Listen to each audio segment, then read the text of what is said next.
তোমাদের দাদা ঘুমিয়ে আছে, তাকে ডাকছি উঠছিল না, এই জন্য আমি তাকে এইরকম সাজিয়ে দিয়েছি। কেমন লাগছে গাইস একটু কমেন্ট করে বলবে প্লিজ। মানে তাকে যে আমি এত সাজাচ্ছি তার কোনো, সে নিজে বুঝতেও পারেনি যে তাকে সাজিয়েছি।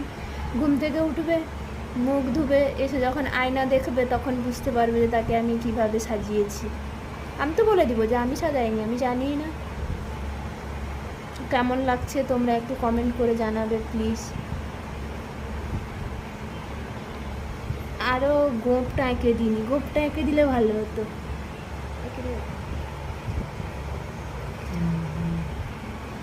গোঁপটা এঁকে দিই।